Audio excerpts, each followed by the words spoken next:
good grunt would be, one has.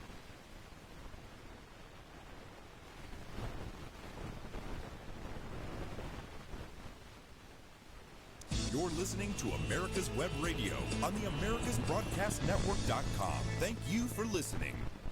Welcome back into the Doctor's Lounge. I'm your host, Dr. Hal. Every week, myself and my co-hosts come and bring you the information that you need in healthcare so that you can advocate for yourself and for your family with regard to healthcare needs. The Docs for Patient Care Foundation supports this show, and Docs for Patient Care Foundation is the only healthcare think tank that's run entirely by physicians who are in practice. We stand for the doctor-patient relationship and for healthcare freedom for all Americans. We stand for choice, and we offer opportunities for people to understand what's possible, not just what people in government or in media are telling you you want or you need. So please go to our website, www.d4pcfoundation.org. That's www.d4pcfoundation.org. This is a critical year, folks. We are at the crossroads. This is the proverbial fork in the road. We either go down the road of government-run health care, or we have healthcare freedom, and Docs for Patient Care Foundation is out there fighting for you every day. This radio show is a great example. The writings that we do, the meetings that we put on, the trips to Washington. Help yourself. Help yourself by helping us to make sure that you still have choices about who your doctor is, what kind of care you're going to get, and where you get your health care. And that's what we are all about. So we need you this year to make it your business to do two things. Get involved. Make sure that you demand, not ask and not question, but demand from your elected officials what you need in health care. And I'll talk more about that later in the show. That's the first thing that you need to do, and you need to really inform yourself, and that's what the Docs for Patient Care Foundation and this radio show are all about. The second thing is you need to support the work that we're doing, because there's nobody else out there who is going to do this for you, and we will. So a $10 contribution every month is not asking a lot. $100, $1,000, whatever it is, but we really need to do this work, and we need your help. So don't be indifferent. Don't think somebody else is going to do it. You need to be the one to do this. Let me first of all remind everyone that it is tomorrow, which in Orlando, Florida, when we hold our annual direct primary care meeting, which is like no other meeting in the country or on direct primary care. The others have tried to emulate what we've done, but we really have the secret sauce. We know how to put on a meeting and really energize, inform, and educate people who are interested in the free market healthcare movement to really make their practice work for their patients and for themselves. There are some limited tickets available. You can still get there if you are. I don't expect anybody at this point in Alaska to fly to Orlando for tomorrow's meeting, but if you're in the Florida area and you're listening to this show and you're a physician and interested in direct primary care, you would be making a huge mistake if you pass on this opportunity.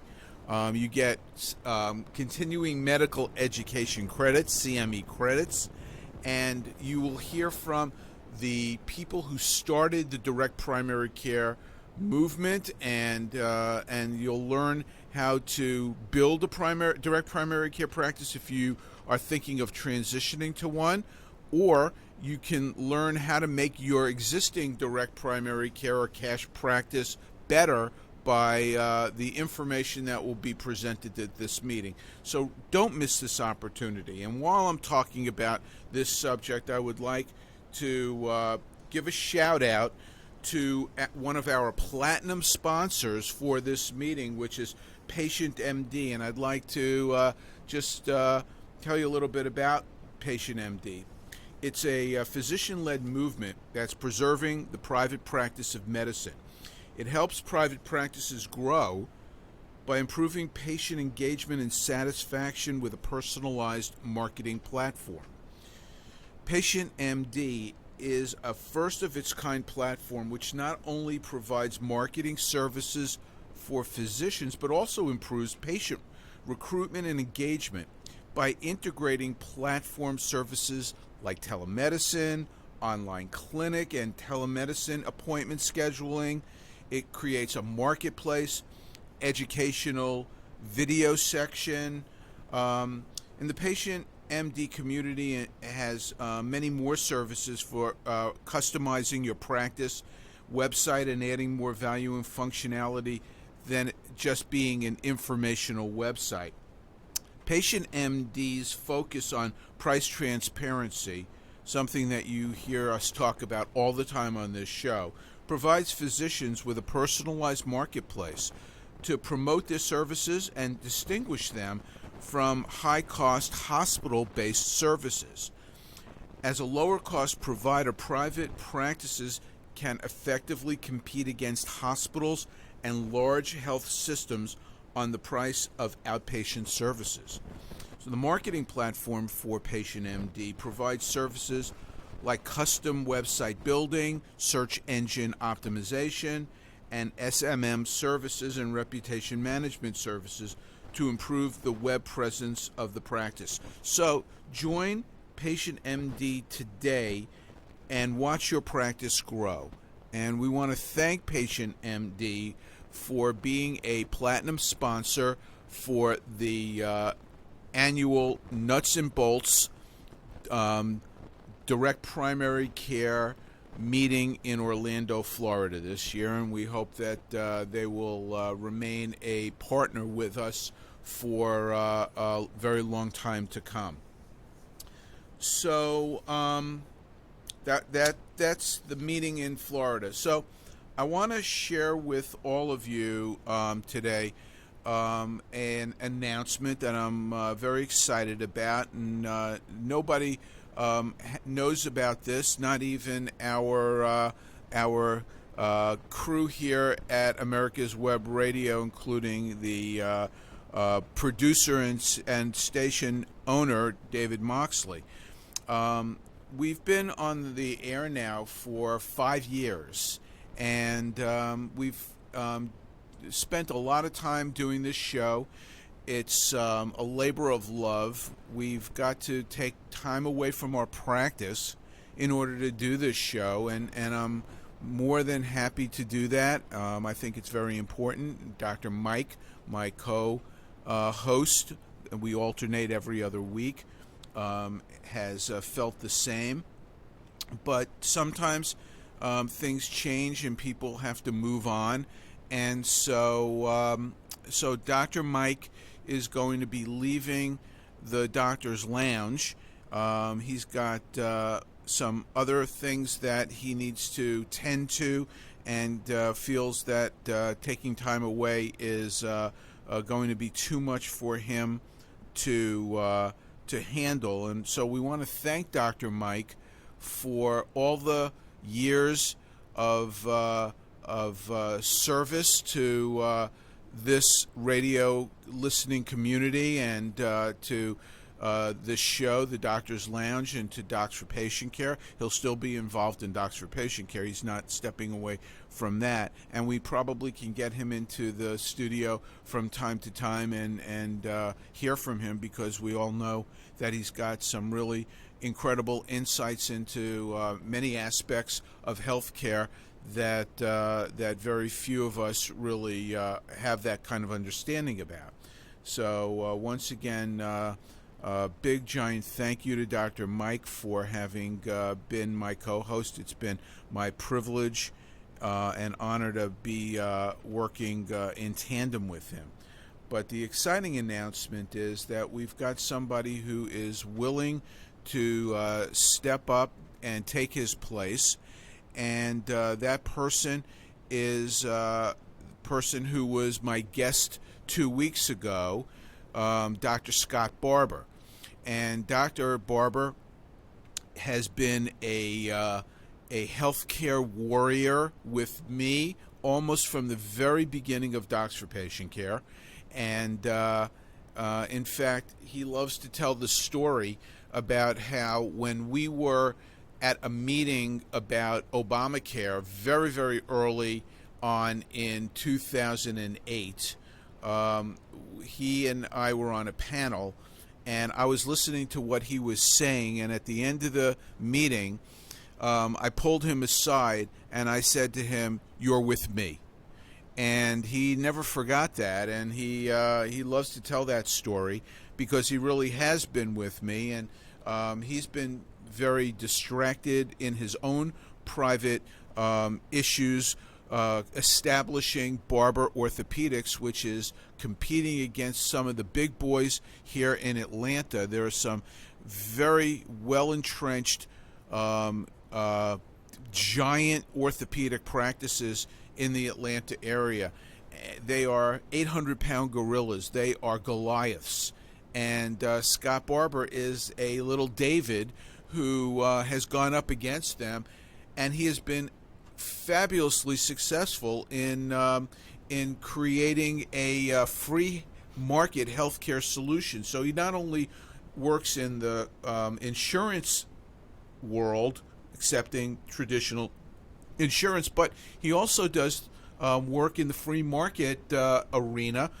He puts his, he walks the walk, he talks the talk, and he is a incredibly articulate physician who has been doing this for over a decade and really knows how to message. And his goal in life is the same as mine, which is to do anything and everything possible to prevent the government from running health care. I see David Moxley is chomping at the bit. He wants to say something. Chomping at the bit? No, I'm sorry to see Mike leave, but understand, and he has had some complications over the last couple of years. But anyway, with Dr. Barber coming on, America's Web Radio is going to hopefully put the smooth rock in his slingshot, and we will start no charge, just because we appreciate the Doctor's Lounge and we appreciate what you're doing. And Hal, over the years, every show that we do is an educational show. It's not, they weren't intended that way, but this is an educational show. It's what it's turned out to be, telling the public there is an alternative, telling the public that there are places that you can go that you can afford. And we're going to get Dr. Barber's message out and continue to get out the Doctor's Lounge message. Well, we appreciate that, David. We really cherish the relationship of Docs for Patient Care and the Doctor's Lounge and America's Web Radio, and we really view this as an opportunity to educate the public. That's what the whole purpose of the show is. That's the mission of the show. It's to share with people who are really unable to navigate the very complicated healthcare system that we have, and give them some insight into what's going on, because it's very confusing. Nobody understands the nuances of what's happening. Even physicians. We talk to physicians all the time, and we get people who have had enough. They're newbies. They really have not stepped outside of their comfort zone to to engage the forces that control healthcare, and they think that because they have lived it, because they are doing the right thing, because most doctors do, because they are passionate about their patients, they believe that everybody will feel that way if they're just told what the issues are, and people will see the light once they get that information. And nothing can be further from the truth, because the system is just so corrupted by special interests, people who don't want to see any change. We're seeing this. I don't like to talk and stray into political discussions, but we're seeing this right now play out in front of us with this impeachment nonsense. These people in Washington don't want to see the change that President Trump is bringing to Washington, and they will do anything and everything, even if it's illegal, even if it's dirty tricks, even if it is made up and there's nothing behind it. They're willing to do anything to maintain the status quo and keep somebody from changing the system into something that works for Americans. And the same thing is true about healthcare. Healthcare does not need to be the way it is right now. And if you don't get people who are fighting for you on a daily basis, who are trying to prevent those special interests from getting even further entrenched and steal your money, control your health care, do things to you that you should not be experiencing, then at the end of the day, ultimately, you will no longer be in charge of your health care. And that's why I come to this show every other week. That's why Dr. Barber is going to be coming here and alternating with me and taking Dr. Mike's place, because we both absolutely believe with every fiber of our being that there is just an insidious plot by entrenched special interests and bureaucrats to control your health care. And I will do anything and everything humanly possible to keep that from happening. You're much younger than I am, but not that much. But and I'm sure you don't get I don't know whether you get the calls or not, but I must have had well over 100 oh yeah, we need to take a break, but 100 calls just about this open enrollment thing. Oh yeah. Oh my God, it's just my mother is on Medicare, and it's open enrollment for Medicare Advantage, and she's just absolutely confused, and she just doesn't know what to do. And fortunately, I'm there to help her. But most people don't have a doctor son who can really help navigate this. And even if they are a doctor, they still don't know how to navigate it. It's the most confusing thing. And as far as the politics are going, I have one thing to say about that, and they're wasting my tax dollars. They are, and we are running long, yes. So we are going to take a break. Yes, sir. The Docs for Patient Care Foundation is your way to join the fight and become a member of an organization created by doctors for patients, dedicated to fighting for your healthcare freedom and preserving the doctor-patient relationship. Get a pen and paper. Write down www.docsforpatientcarefoundation.org. That's www.docsforpatientcarefoundation.org. Go to our site and please make a generous tax-deductible donation and join the fight today. Thank you. You're listening to America's Web Radio on the AmericasBroadcastNetwork.com. Thank you for listening.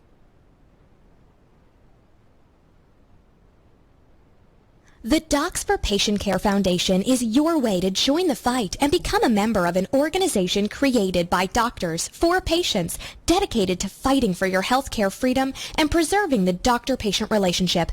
Get a pen and paper. Write down docs4patientcarefoundation.org. That's DOCS, the number 4, patientcarefoundation.org. Go to our site and please make a generous tax-deductible donation and join the fight today. Thank you.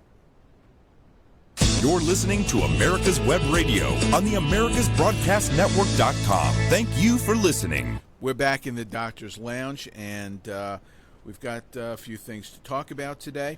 We ran a little long in that first segment because of some special announcements and a little bit of excitement.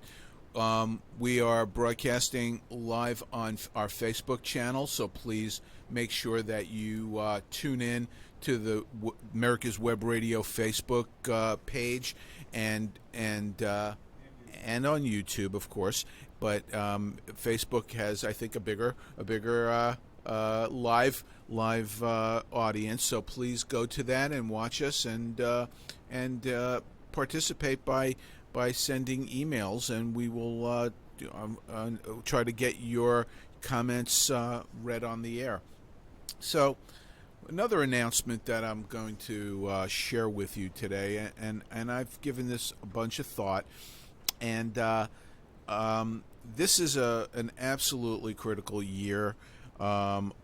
We need to pull all hands on deck to make sure that we do not get someone in the White House who wants to take over your health care. It's plain and simple. That's what it is. And none of the people in the Democratic field believe that you are smart enough to be in charge of your health care. They all believe that you need to be taken care of, like the nanny state.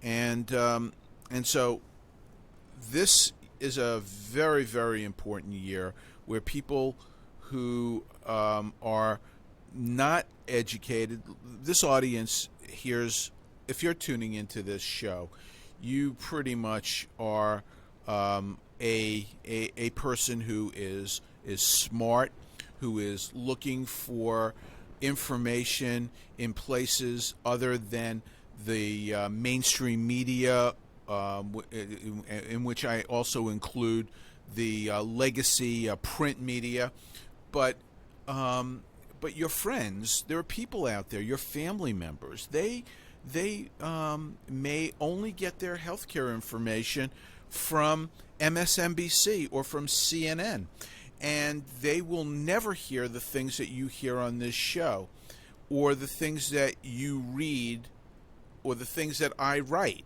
They may never have access to that.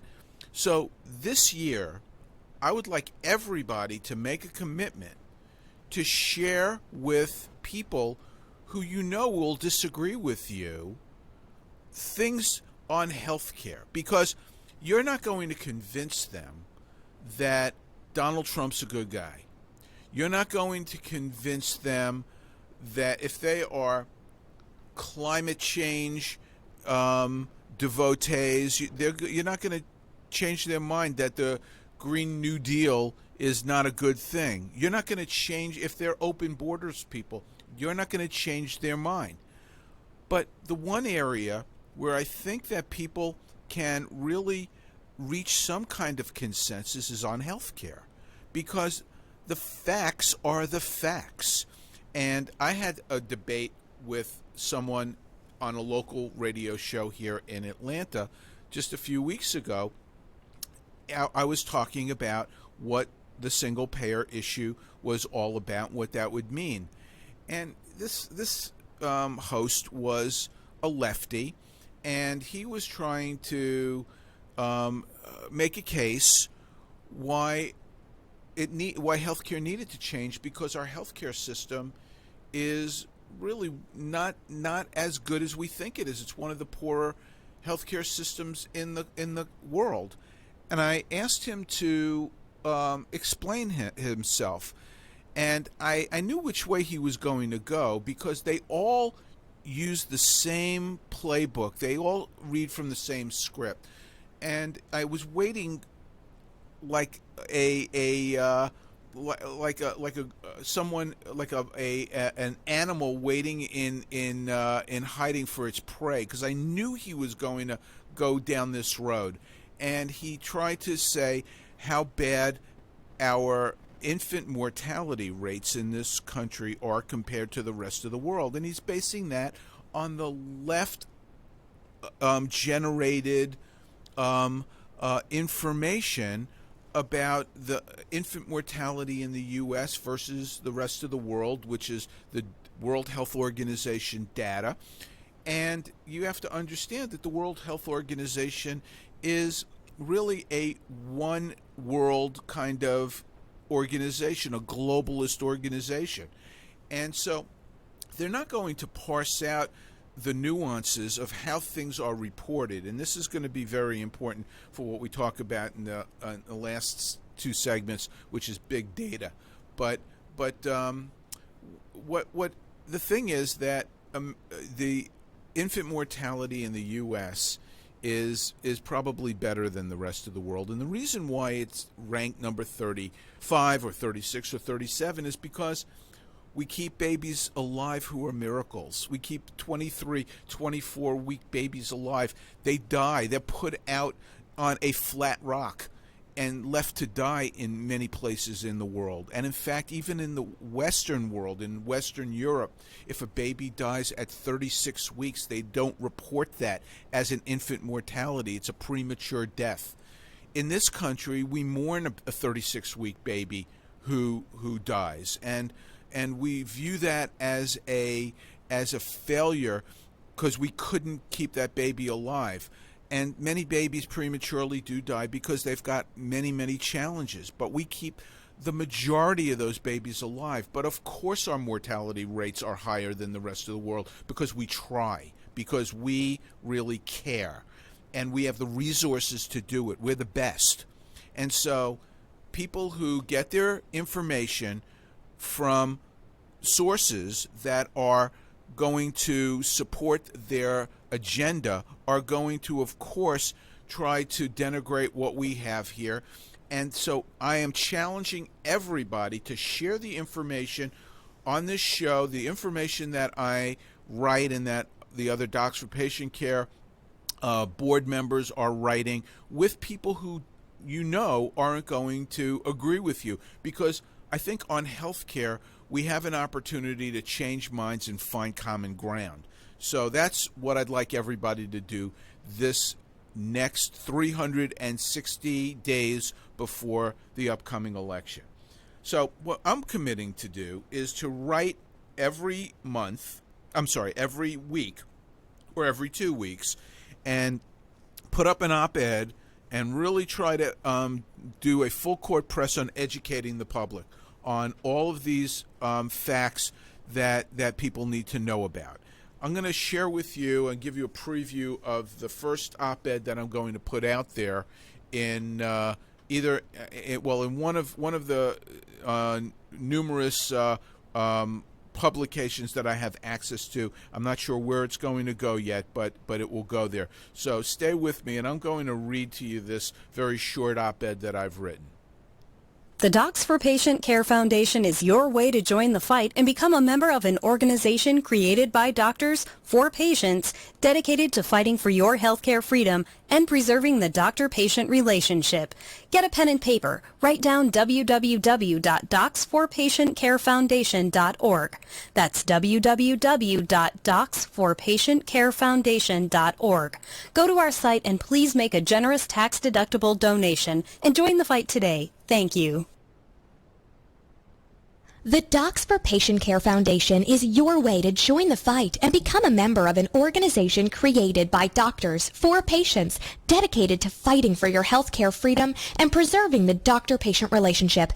Get a pen and paper. Write down docs4patientcarefoundation.org. That's DOCS, the number 4, patientcarefoundation.org. Go to our site and please make a generous tax-deductible donation and join the fight today. Thank you. This is Ron Camacho, host of the Business Hour, on Fridays from 10 to 11 a.m. Join me as I talk with passionate professionals on a program that profiles the best businesses, business professionals, business practices, and fascinating individuals to get an insider view of how America works. 10 to 11 a.m. on America's Web Radio. You're listening to America's Web Radio on the AmericasBroadcastNetwork.com. Thank you for listening. We're back in the Doctor's Lounge, and we're just talking about a potpourri of things today, but it's mostly a call to action for people so that they will get motivated to act this year. There's very limited time, and you've got to be a part of this. If you are not part of the solution, you are part of the problem. And so this is a wake-up call. I want to give one more shout-out to our platinum sponsor for our Direct Primary Care Conference that is beginning tomorrow in Orlando, Florida. It's Patient MD. Patient MD is a physician-led movement which is dedicated to preserving private practice of medicine, and it helps private practices to grow by improving patient engagement and satisfaction with personalized marketing platform. So go to Patient MD and learn about what this is and become part of the Patient MD community. So in the last segment, I said that my commitment for this year, which I have to say, anybody who knows me knows how committed I am already to healthcare freedom and trying to make sure that the system is preserved for people and not taken over by the federal government. But I'm even willing to do more, and I want everybody else to do more. But one of the things that I'm going to do more of is write on a regular basis. And I wanted to share with you I'm going to give everybody who has listened to this, I'm going to read a very short op-ed that I've written because I think that this is important for people to understand, and it will put single-payer health care into some kind of perspective. So in less than a year, Americans will choose a president who will chart the course for the country with ramifications that could affect many future generations.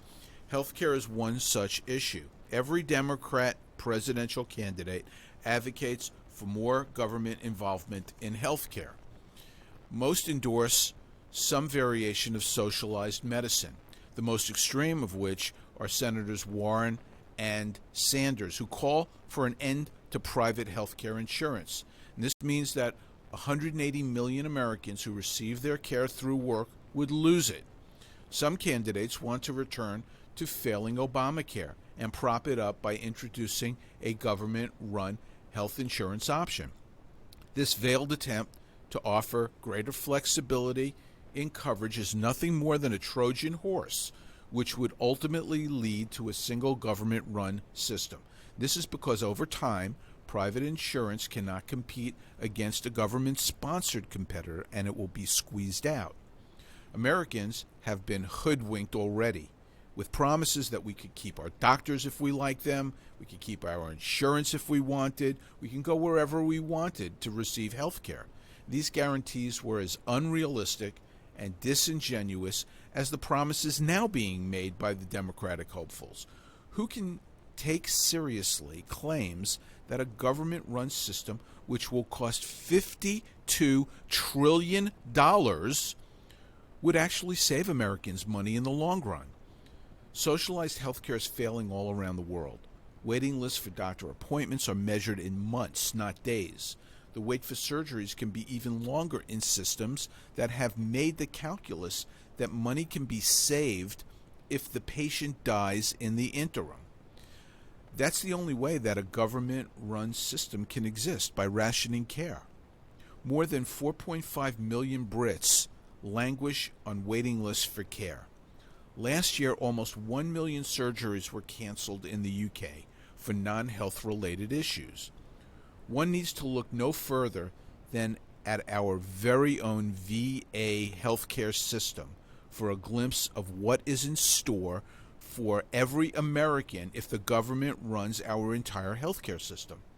The problems at the VA paint an ominous picture of how the government has bungled healthcare.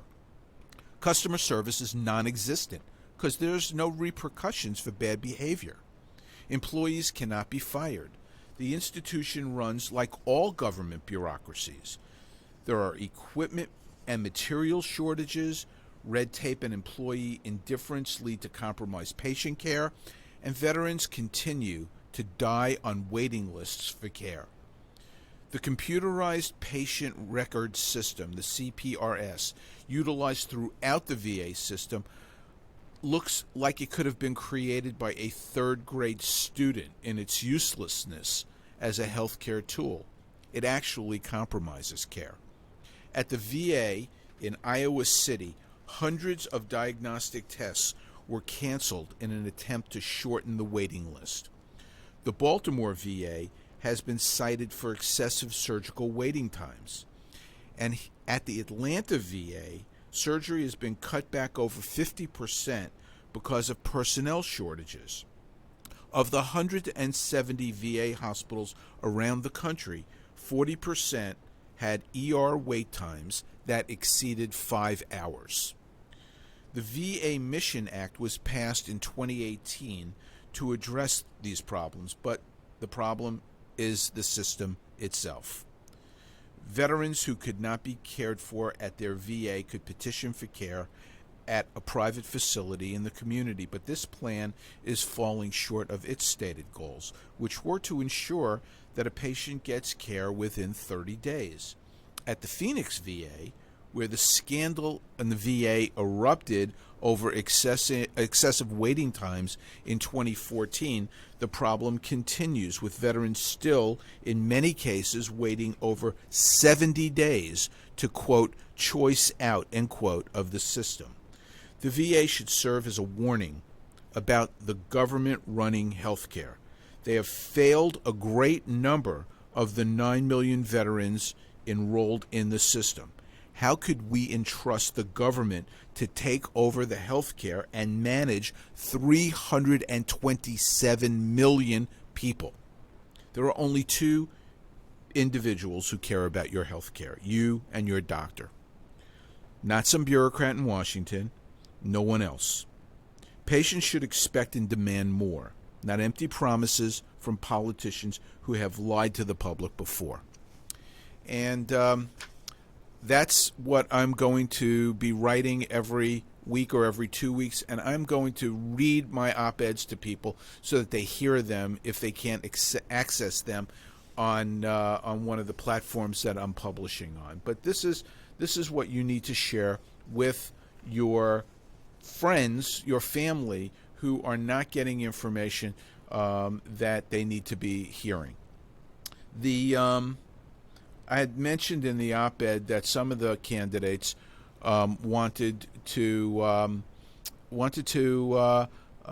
expand Obamacare. One of those is Joe Biden. Joe Biden, his plan for health care is a failure already. His plan for health care is more Obamacare.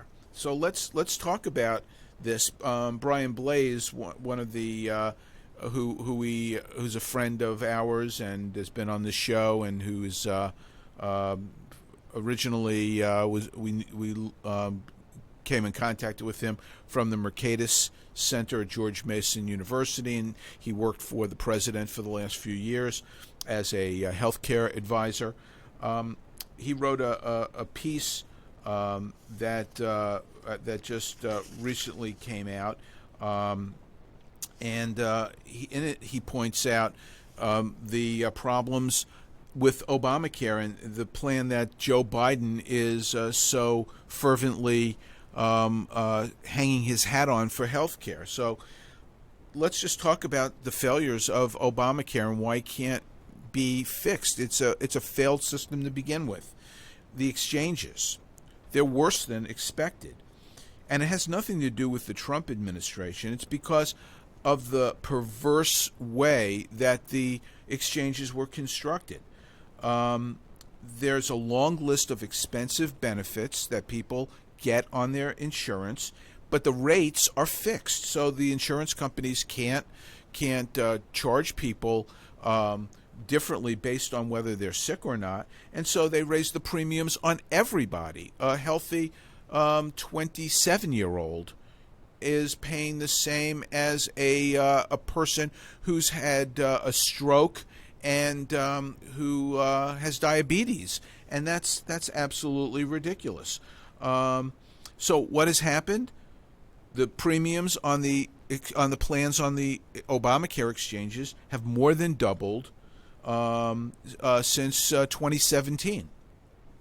The Congressional Budget Office estimated in 2014 that there would be 25 million enrollees on the exchanges in 2019. The actual figure is 10 million. And it's not because of Trump. It's because if you don't qualify for subsidies, you can't afford the rates of the insurance on the exchanges. So the number of unsubsidized enrollees in the individual marketplace on the Obamacare exchanges has dropped from 9.4 million in 2014 to 5.2 million, and it continues to go down. But the exchanges have become a high-risk pool for lower-income people with limited selection of plans. And what these plans do is they fail to give people access to the best doctors and the best facilities. They're giving them the kind of garbage cut rate choices that the critics of some of President Trump's initiatives are claiming that his initiatives are doing. For example, the high risk, the short-term insurance plans, the quote, the skinny plans, that people can get what they need, not what somebody else is telling them they have to purchase. The critics are saying that those are bad plans. In fact, that has helped the marketplace by stabilizing it. So, just like every other aspect of politics that we're seeing, where the Democrats do things that are egregious and then use projection to say that the other side is doing exactly what they're doing, that's what's happening in healthcare. So the Trump administration has actually taken steps to stop the bleeding from Obamacare by limiting enrollees to come into insurance the day that they get sick, so they can't game the system anymore, and that's helping to stabilize the marketplace. Also, the Trump administration has approved state programs to subsidize high-cost patients, and that has allowed for those high-risk patients not to fall through the cracks. And states that have implemented these programs have actually seen the premiums on their state-run exchanges drop by more than 10%. So what's interesting is that the cost-benefit analysis of Obamacare has been incredibly disappointing. The overall individual market enrollment is up only 3 million people since Obamacare took effect, despite the fact that the government is pumping more than $50 billion a year into new subsidies. The Obamacare administration has implemented other executive orders that have helped in the insurance or the healthcare world, with allowing businesses to put away money into health reimbursement arrangements, so that their employees could purchase the kind of care that they want. And these are all important improvements that the Trump administration has implemented, and more is to come if he's given the chance. Not true for the Democrats. Stay with us. I've got one other area to cover in the last segment. The Docs for Patient Care Foundation is your way to join the fight and become a member of an organization created by doctors for patients, dedicated to fighting for your healthcare freedom and preserving the doctor-patient relationship. Get a pen and paper. Write down docs4patientcarefoundation.org. That's DOCS, the number 4, patientcarefoundation.org. Go to our site and please make a generous tax-deductible donation and join the fight today. Thank you. This is Daryl Pullis inviting you to listen to America's Homegrown Veggie Show right here every Saturday morning at 10 Eastern Time. Great guests, great tips, and valuable information about growing your own vegetables, fruits, and herbs. The Docs for Patient Care Foundation is your way to join the fight and become a member of an organization created by doctors for patients dedicated to fighting for your healthcare freedom and preserving the doctor-patient relationship. Get a pen and paper. Write down www.docsforpatientcarefoundation.org. That's www.docsforpatientcarefoundation.org. Go to our site and please make a generous tax-deductible donation and join the fight today. Thank you.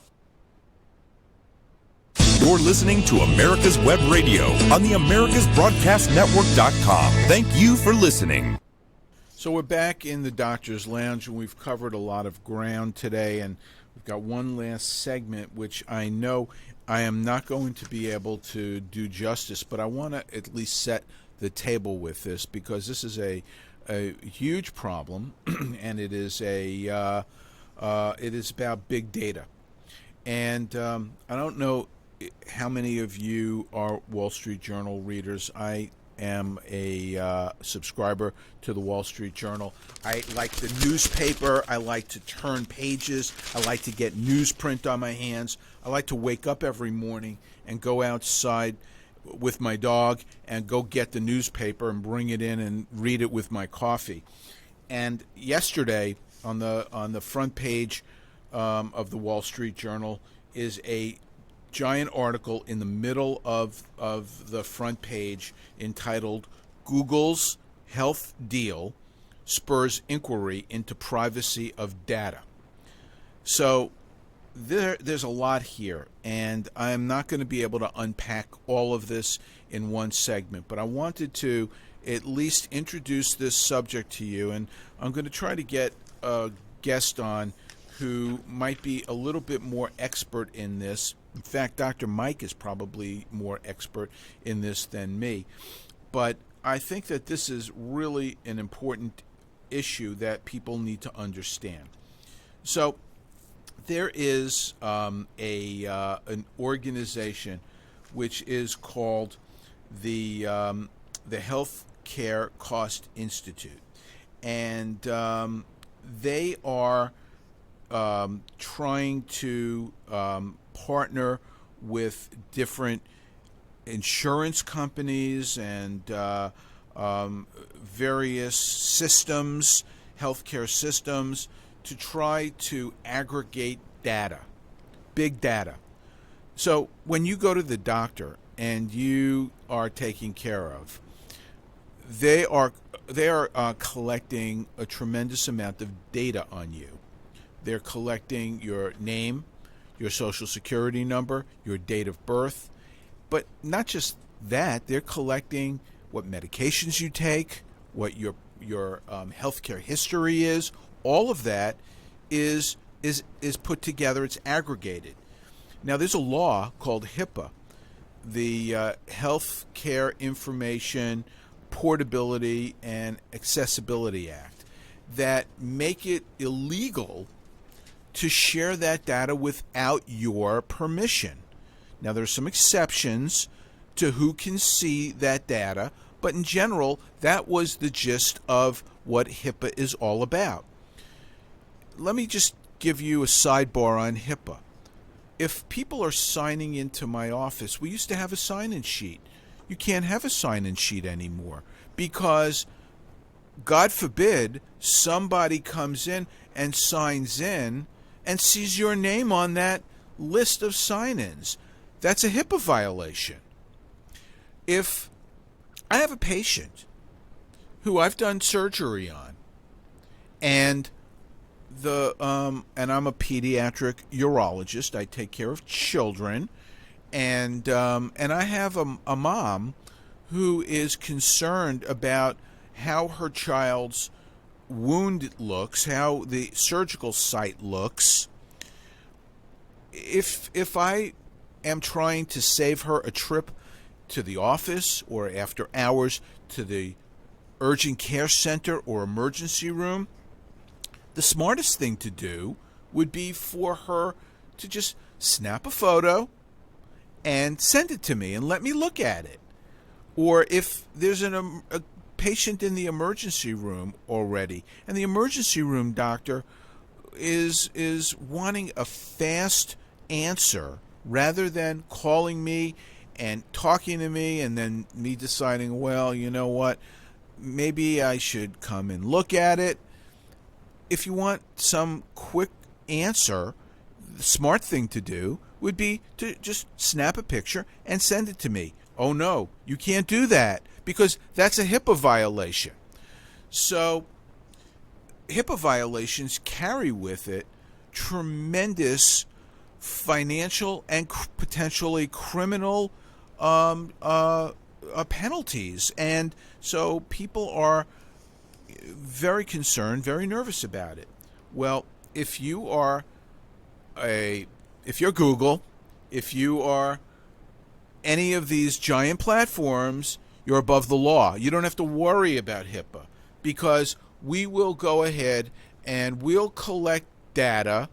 We will go ahead and de-identify it, which means taking your name, your date of birth, your social security number off it. We just want to know what the claims data is. And we're going to try to put all of this together so that we can create algorithms, we can create computer programs, we can use artificial intelligence to try to better take care of people and improve health. I have never heard a bigger crock in my entire life. And let me kind of explain to you what that all means. And I'm not going to have a lot of time. But every specialty, every medical journal is now relying on what's called registry data.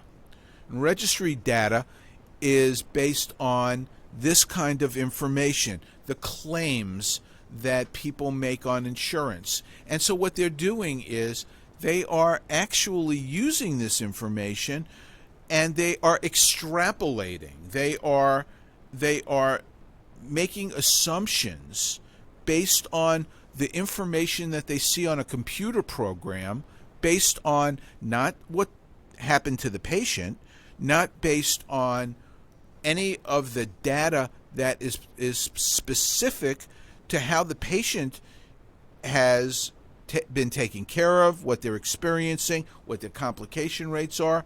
They're basing these assumptions entirely on what the insurance claims turn out to be. So there is a whole generation of sloppy, unsubstantiated medical claims, medical decisions that are being based on reports in the medical literature that are unsupported by actual patient experiences, but rather by the information that is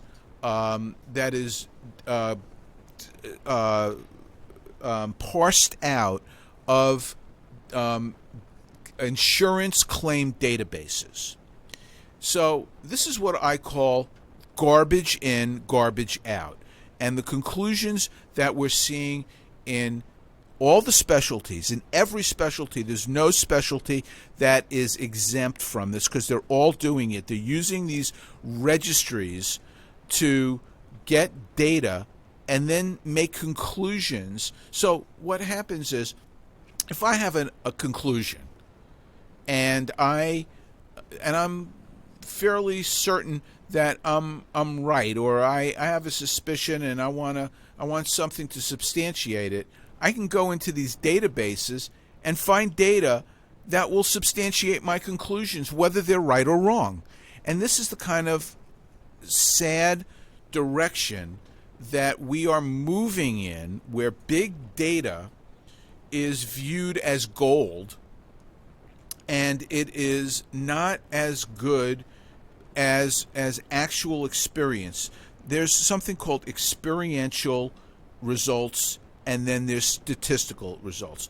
So people who are critics of experiential medicine, which is how we've gotten to where we are today, it's based on what you see a patient, you take care of them, you see what works, you build on that.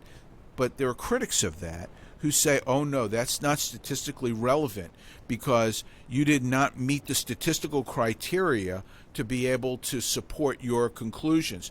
And so they've denigrated this whole area by which we have built on for centuries, which is experiential medicine, and they've replaced that with data, big data. And it doesn't matter how the data is accumulated.